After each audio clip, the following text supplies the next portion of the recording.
Trade setup સમજવા આજે આપણી સાથે શોમાં જોડાઈ રહ્યા છે યસ સિક્યોરિટીઝથી Amit Trivedi. Amit, good morning, welcome to the show. અને માર્કેટના સેટઅપની વાત કરીએ તો આજે થોડું પ્રેશર છે એક્સપાયરી પર. તમારો શું છે ચાર્ટ રીડિંગ નિફ્ટી અને બેંક નિફ્ટી પર? જી ગુડ મોર્નિંગ. નિફ્ટીની વાત કરીએ તો જે હિસાબે અગર આપણે ઓવરઓલ સ્ટ્રક્ચર અગર રિસેન્ટલીનું સમજીએ તો ઓક્ટોબર મહિના પછી જે ઓલમોસ્ટ 5.5-6% જે રેલી આવી એના પછી અગર આપણે જોઈએ તો છેલ્લા અમુક અઠવાડિયાથી માર્કેટ જે છે થોડું ચોપી છે, થોડું કન્સોલિડેશન મોડમાં છે.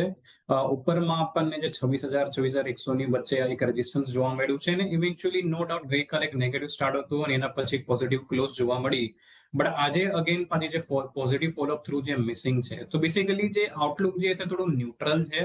આઈ ફીલ કે નિફ્ટી જે છે એક 25,600 થી લઈને 25,900 ની રેન્જની વચ્ચે કન્સોલિડેટ થઈ શકે છે.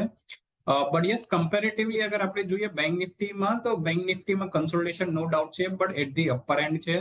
57,500 જે છે, 57,500 એક ઇમિડિયેટ સપોર્ટ છે અને એની ઉપર જ્યાં સુધી ઉપર છે ત્યાં સુધી કમ્પેરેટિવલી બેંક નિફ્ટીનું જે અંડરટોન જે છે પોઝિટિવ છે અને પોસિબિલિટી છે કે ઉપરમાં 58,500 સુધી બેંક નિફ્ટી આવી શકે. So comparatively between Nifty bank Nifty એવું લાગી રહ્યું છે કે બેંક નિફ્ટી તરફથી આઉટ પરફોર્મન્સ જોવા મળી શકે છે.